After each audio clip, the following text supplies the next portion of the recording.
us a little bit about your early life, your childhood. So just to get to know you a So, bit um, more. so I belong to a family of professionals, doctors. My mom is a general practitioner, and so while growing up, it was either you become an engineer or you become a doctor. Like, in the 80s and 90s, that was the trend. You could either be a lawyer, an engineer, or a doctor.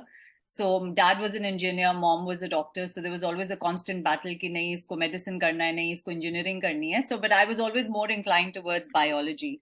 So hence, bio was a favorite subject, and growing up, mom was very inspirational, and she was she was the motivation that you need to do something in the medical field. So I took sciences in my 11th and 12th grade, and I topped bio. So that kind of reinforced the thing in everybody कि हाँ चलो ये medical field में कुछ कर जाएगी. So me and my sister was always the brilliant one. I always had to mug up things. So bio seemed like the right option at that time. So here it is, and it helped me in my future. All right. Anything in particular that you remember about your childhood, or which has kind of, had an impact or something? Yeah, I mean, I was. I remember I was 11 years old, and I was a very obese child. I was a very, very obese Find child, that hard and to believe, but okay. yeah, no, I was a very, very obese child. And at the so my grandmother, my maternal grandmother, she had cancer of the gallbladder, and my mum and my aunt, both my Masi and my mum, both had gallbladder stones, so they were operated for gallbladder. And at the age of 11, I experienced I had gallstones as well. So that was a very young age, because normally you see gallstones in 5Fs. It has to be a fat, fertile female of 40. So I was fat and I was a female, but I wasn't fertile because I was 11 and I wasn't 40. So I went against this 5Fs of having gallstones, and at the age of 11 I had gallstones. So everybody kind of panicked. And then the cancer test was run and all of that was run. So at that time, there was Dr. Livingston, who had come from the UK, and he was performing for the first time a laparoscopic cholecystectomy at Ashloke Hospital. So mum, with her contacts and whatever, because normally in the old traditional way, if you would get a gallbladder surgery done, it would leave a big scar right across your abdomen. So this was laparoscopic, which means that the scarring was very less, and they were very concerned. I was 11 years old. I didn't want to have a scar, and whatever. So mum fitted me in, and then at the age of 11, I had my gallbladder removed with multiple stones. After that, life just turned. Everything was stopped. I was not allowed to have any fats. I was not allowed to have any ice cream. I was not allowed to have anything fried, because at that point there was a lot of misconception. There was a lot of myth around gallbladder surgery कि एक बार gallbladder remove हो जाएगा तो ये नहीं खा सकते, ये नहीं खा सकते, ये नहीं खा सकते. So from that point, food became it became a very controlling factor in my life. I would go to birthday parties and I would say no to eating cakes, and I would say no to eating fried food. We would go on vacations. My food was ordered separately. So food just started playing a very crucial role in my life from a very young age. Because imagine an 11-year-old and you take away everything from her, and she's put on soups and salads and healthy eating. I mean, my family was not a big unhealthy eater, but I was very restricted with the kind of food that I was given. So then comes then high school happened, and then we moved to the US, and I was actually a pre-med major. So I went to pre-med school, and then I think the second semester there was a mandatory class that everybody had to take about nutrition. And as luck would have it, the first topic that was discussed in nutrition on that very first class was diet after a cholecystectomy. And the professor came in and she started talking about, oh, this is all a misconception. You can eat this, you can eat that, you can eat everything, you can have this, you can have that. And I was just sitting there and thinking, it's been 8-9 years, I haven't had any of this. So that just got me very intrigued and interested in nutrition, and saying that, people, whenever you have to go for a surgery, even the doctor says, NPO for 8 hours, 12 hours. That means you can't eat anything. Then after the surgery, the doctor decides, okay, this is the kind of diet, 1800 diabetic diet, or a low sodium diet, or a low fiber diet, or whatever. I mean, great, but these doctors don't have, like my mom. She was a GP, but she had no idea on what to feed me and what not to feed me, because she did not have an extensive knowledge about nutrition post-op of any for any disease. So that's what intrigued me, and I got interested, and that's how nutrition and dietetics happened. So that's how you became Yes. who you are Yes. today. All right. Yes, yes, yes. So, okay, so this was, I guess, one of the main reasons why you got into this field. But other than that, I mean, in this particular profession that you chose, did you face any kind of challenges? I mean, any special challenges because you were a woman, or challenges in general? No, I didn't face any challenges because I was a woman, because I come from a very progressive family. I mean, my parents have always been very supportive. They've always supported education. They've always supported, go get things done. In fact, coming from a family where everybody is a professional, in terms of being restricted for anything, no. Like I said, when I brought up this option that I want to focus my knowledge and get a degree in nutrition, they were very supportive. They said, if this is what your passion is, if this is what you want to do, then go ahead and do that. In terms of other challenges, yes, I was in my second year college when I fell in love and I got married, and I had my daughter when I was about 21, so I was still in my third year of uni. And so, yeah, I mean, dealing with a married life and and a husband, and then having a daughter while you were still in uni, that was a big, I think that was a challenge. But I mean, everybody around me was very supportive. My husband was very supportive. My in-laws were very supportive. My parents were very supportive. So I was able to do what I wanted to do, because I did get a lot of support from people around me. That's good to know. So, okay, so the usual question, which I think a lot of women get asked, is how were you able to, or how are you able to manage or balance different aspects of your life? I mean, you're a mother, you're a wife, you're a daughter. I mean, all of those roles that you have to play. Well, it was hard initially. I mean, it meant sometimes, I still remember waking up, getting my daughter ready, dropping her to daycare, going to uni, picking her up, coming back, cooking dinner, getting homework done. And in the US, I was in the US while all of this was happening. So in the US, you actually don't have any help as well. You don't have any house help, you don't have anything. So everything was on me. But my parents lived close by, so they were a great help. My husband pitched in.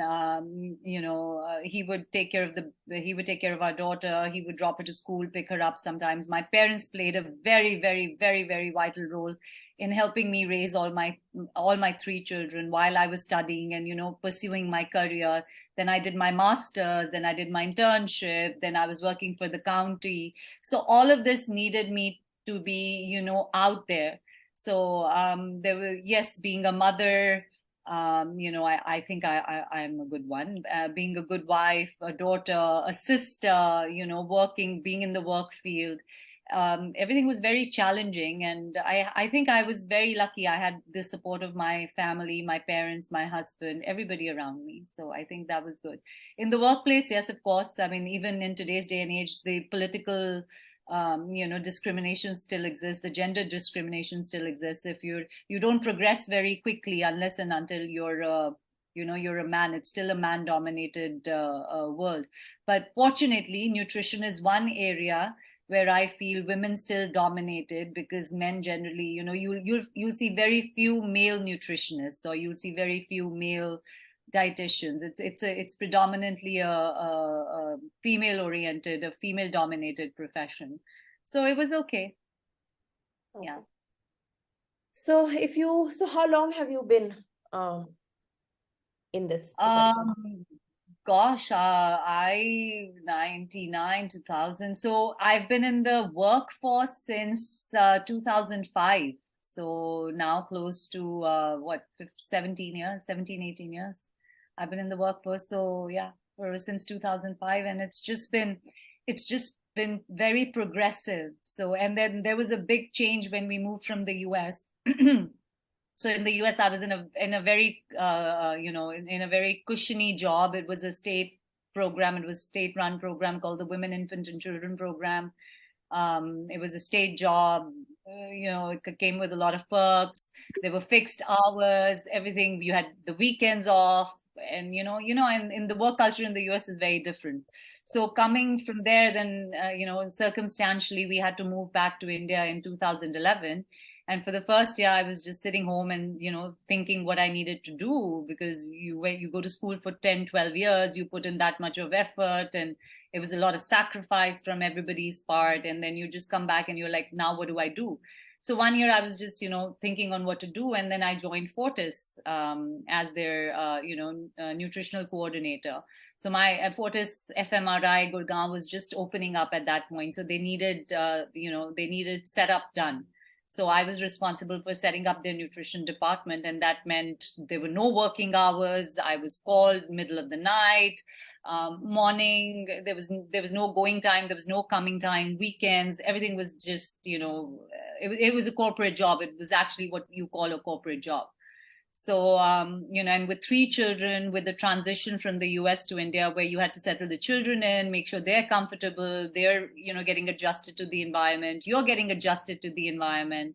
It just kind of became, too much. And that's when I decided, I said, let's just, there was a big push from my parents. There was a big push from my husband saying that, you can't do this. Your family life is just going to get finished. And so that's when Dr. Diet, was formed, and was conceptualized first, and then it was formed. Okay.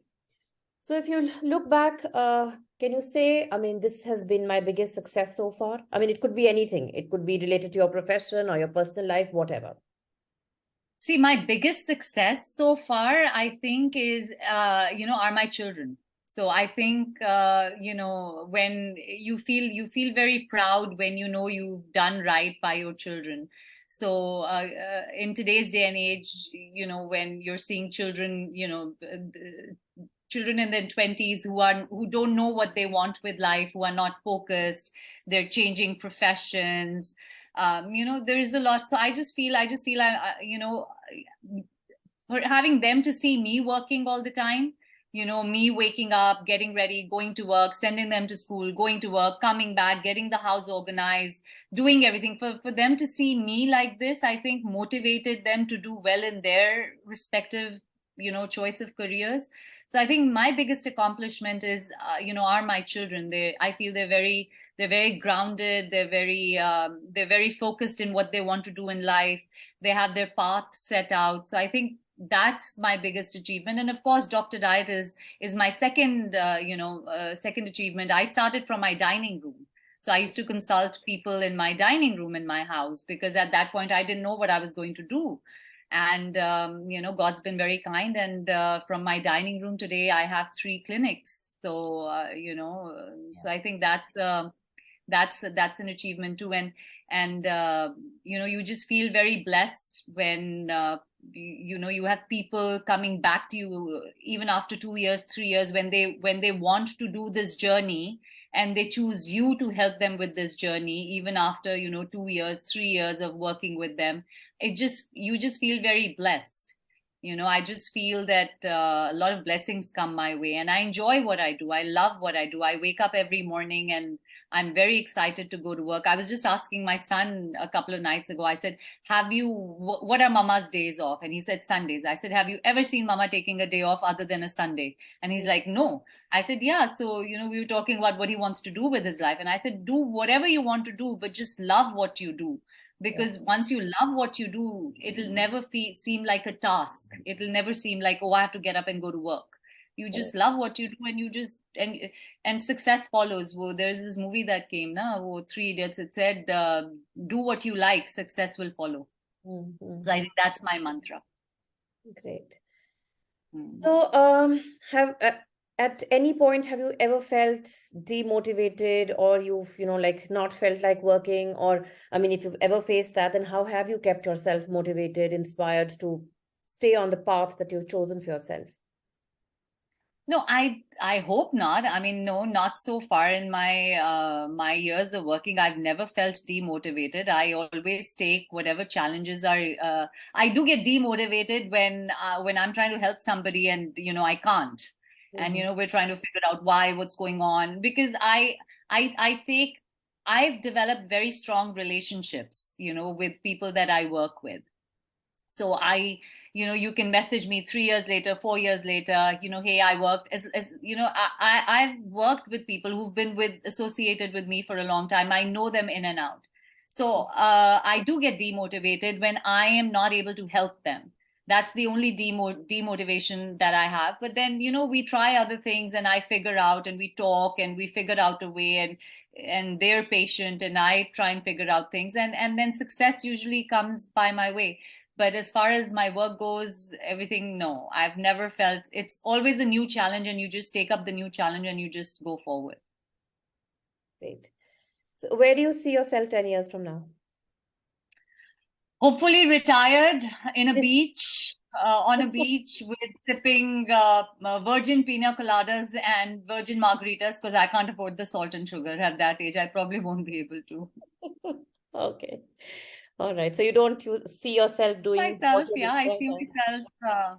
I'm hoping my middle daughter, she's pursuing psychology, so Mm-hmm. I'm hoping that she comes in and she helps me in my practice, because I'm single-handedly doing everything. So I want to do so much with this. I want to open a health center. I want to do a slimming center. I want to do like meals on wheels. I want to do so much. There are so many avenues that I want to explore, but just being single-handed, it just it's just very limiting.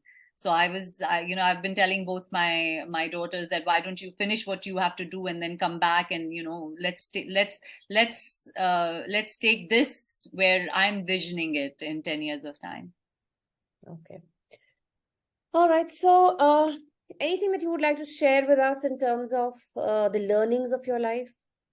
I mean, some of the Yes, biggest. absolutely, absolutely. I think, like I said, please, this is a message.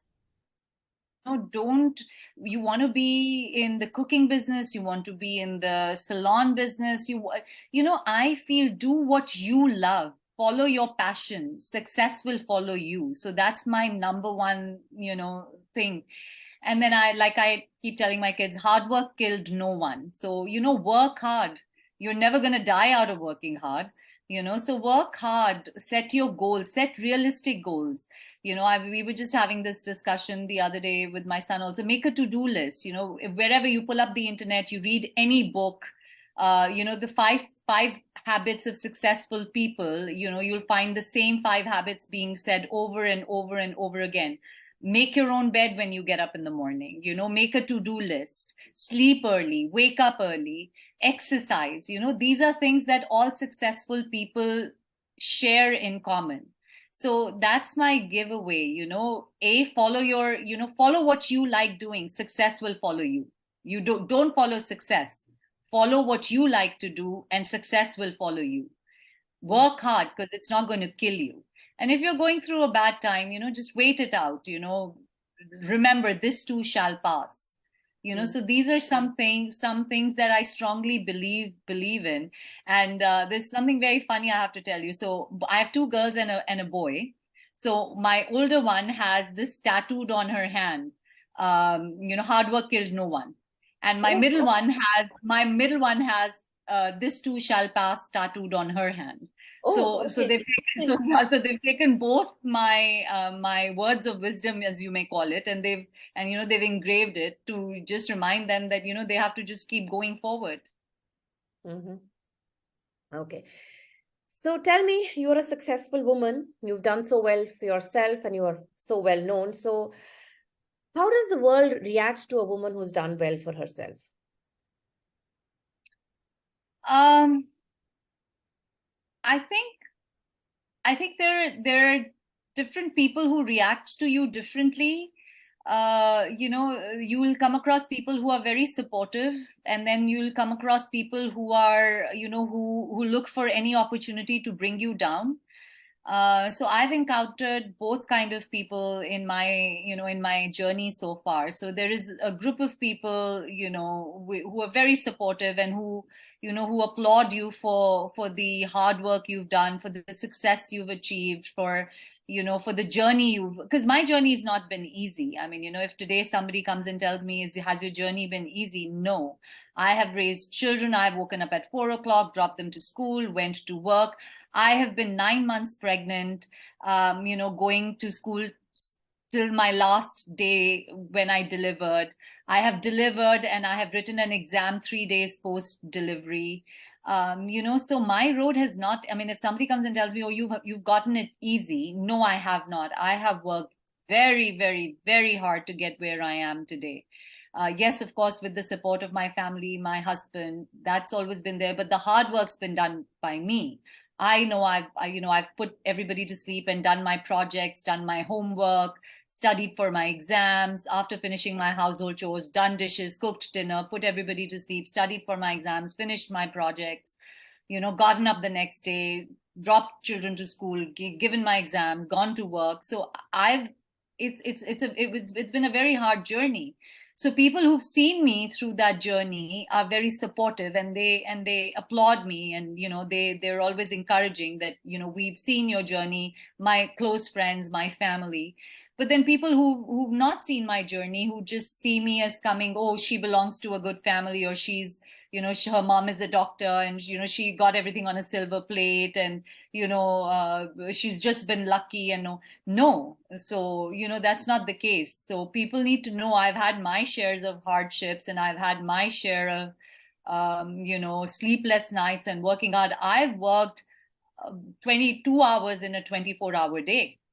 Mm-hmm. So there have been times like that, and I've done it. But now when I look back at it with whatever success I've achieved, I don't feel guilty. I feel very proud that I know how much effort I've put in it, and I know where I'm, what I've gotten out of it.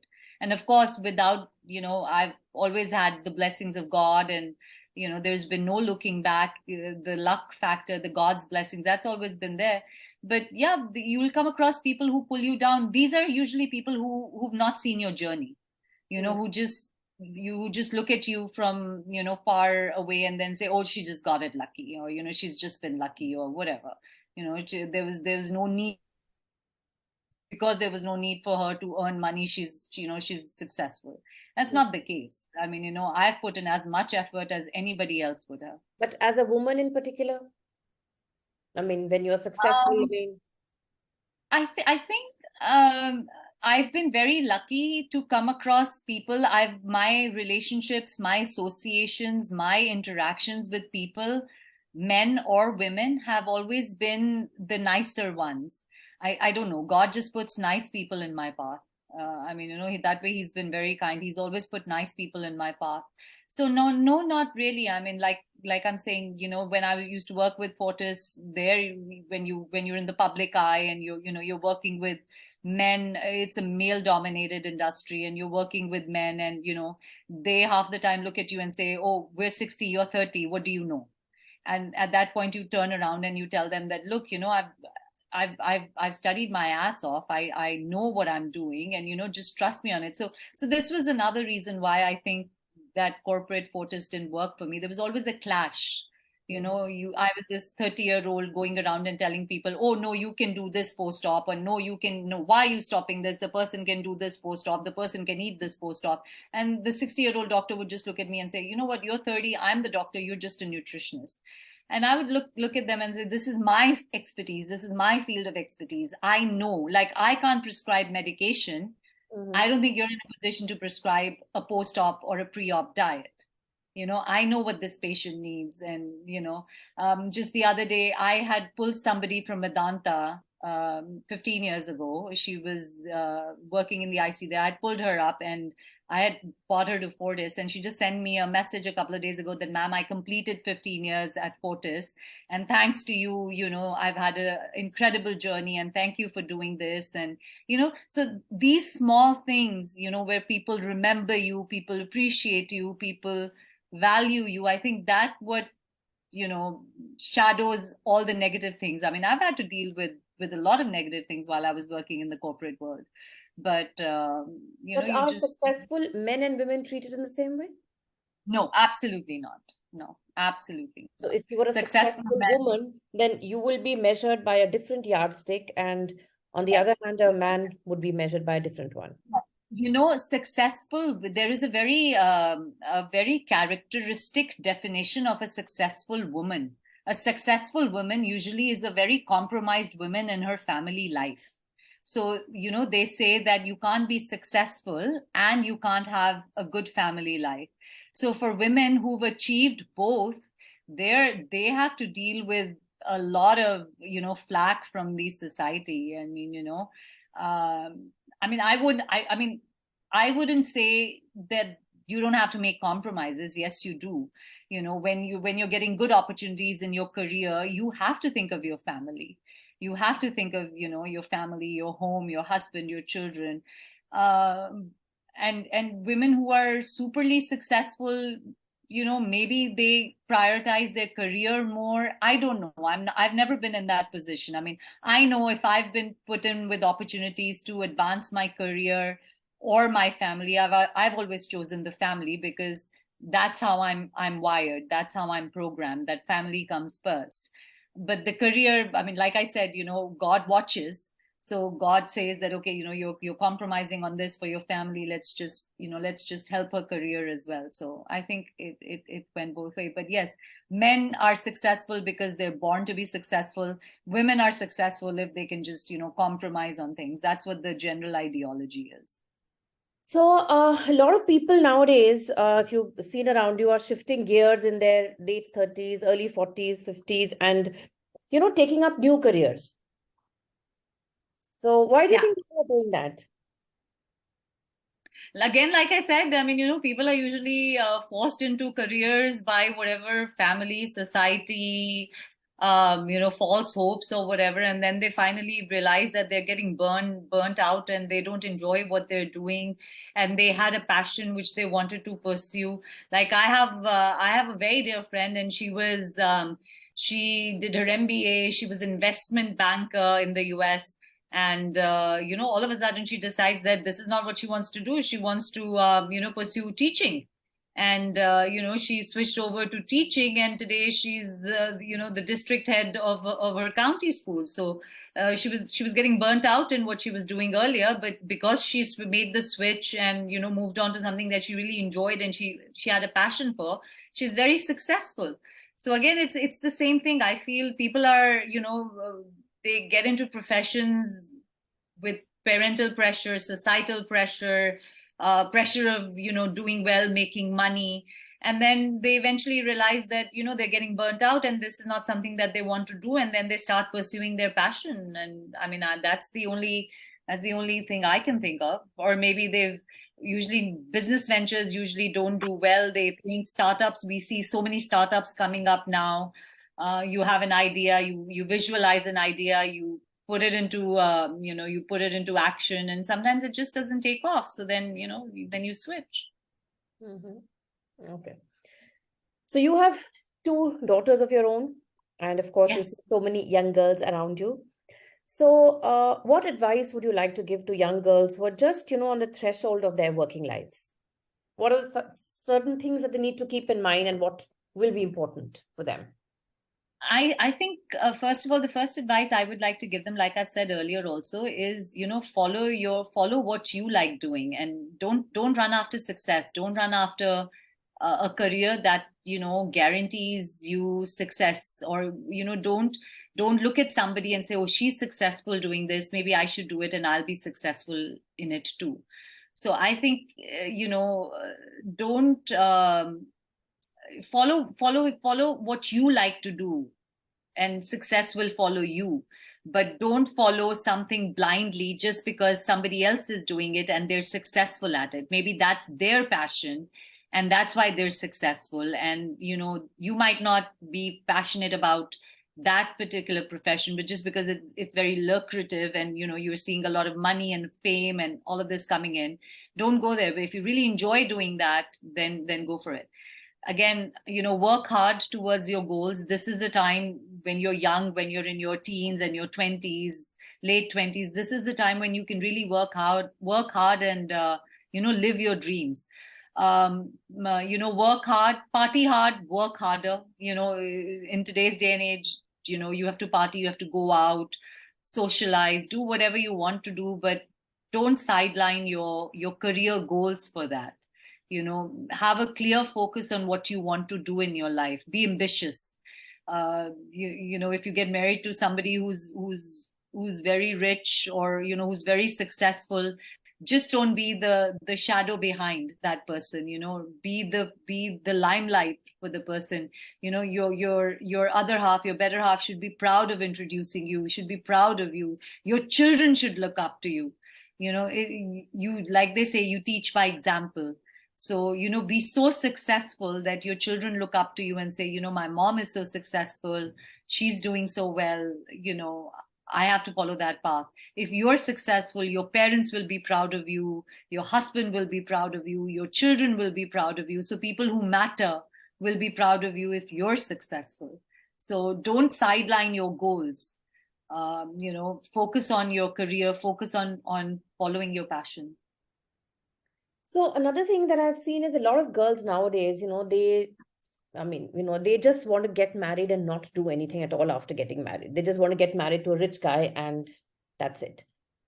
And, in today's day and age, when girls have had that opportunity to, study as much as they want to, study subjects of their choice, go abroad if required, and parents are willing to, invest that kind of money, time, effort into them, then why would they want to just sit at home and not do anything? I mean, I've observed a lot of girls wanting to do that. No, I have to. I think it's like I said, these girls. So we all know that there are different stratas in our society, right? So you have the business class, you have the working class. So the business families are usually the families where the girls see their moms doing, socializing and, not being very ambitious with what they want to do. And those are the kind of girls, it's what they see is what they know, Mm-hmm. So normally, rarely, I think, in my experience, rarely will you find somebody, a girl who comes from a professional family or a working class family, who feels, yes, exceptions are always there. The girl can also feel that, my parents have worked so hard. I'm living a very mediocre life. Let me just not do anything, get married to somebody rich. But then ask yourself, do you want to live in a shadow of a person for the rest of your life? Don't you want to be known for something that that you are capable of, you can contribute to? I mean, and this lifestyle is going to last till when? I mean, I think in today's day and age, men also want women who are successful. They just don't want somebody to live off of them. I mean, it's the same way, with when a boy and a girl are dating, or when you go for your arranged marriage, until it's a very typical business class family where they say, no, we don't want the girl to work, we want the girl to stay home, manage the house. And the boy accepts it, is because probably he's also seen his mom doing the same thing. Mm-hmm. He also doesn't know any better. For him, the woman is just supposed to stay home, is just supposed to take care of the house, have children, focus her life on the children and the family. But a working man who's seen his mom working is usually looking for a very career oriented and a very driven girl. I mean, that's what my thing is, I think. Okay. So finally, can a woman have it all? Yes, absolutely. Absolutely. A woman can have it all. A woman can have actually more than what a man can have.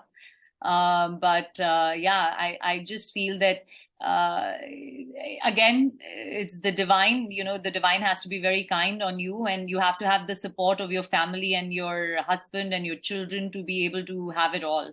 And like I said, just don't keep ambitions high. Just I can't seem to get over this, that just do what you love. Don't worry about what follows you, what doesn't follow you. If you love what you do, you will be successful. Whether, no matter how many constraints you have of family, or whatever, if you are like the other day Shah Rukh Khan said, don't be a philosopher till you've made money. Don't go out and tell the younger generation ki paisa zaruri nahi hai. So he says, don't be a philosopher till you've made enough money. And I think that's right. So I'm not trying to be a philosopher here, or whatever. Money is very important in today's day and age. To live a good life, money is very, very important. So be capable enough to make that money on your own and not have to depend on anybody else for their money. Because you never know when that support of that money will be taken away from you, and you'll be left nowhere with thinking what to do next. We see a lot of women in today's time who've been in that situation, who've not bothered about their careers, who've taken time off to look after the family or whatever. And now when they're empty nesters, now they're thinking, what should we do with our lives? What should we do? Or they're separating, or they're getting divorced, and they have no financial backing. So I think in today's day and age, being independent is something very important for each and every girl. I mean, shadi mat karo, independent bano.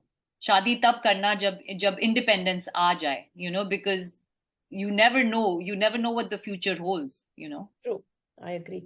And I think COVID has taught us more about this than anything else in this world. I mean, I have friends who are belong to super business families, but now with their husbands gone, they're just nowhere. And did they ever think that this situation would come in their life? No, but it did. So now it's like finding your passion. What do I like to do? What am I good at? And there's nothing. Because you didn't invest that time in finding out, or in making something out of your life. So no, always have a passion, always know what you want to do in life. And if you get married to a rich guy, good. But if you don't, at least you have your own money. Yeah. And even if you do get married to a rich guy, I think your own money, your own independence, your own identity, I think are very, very important. Yes. It hurts ना. पहले माँ बाप से पैसे मांगो, फिर पति से पैसे मांगो. क्यों मांगो? है ना? Exactly. क्यों मांगो? अपने आप करो. Right. Nobody to question you what you're doing. Absolutely. That I wholeheartedly agree with that. Nobody to question you.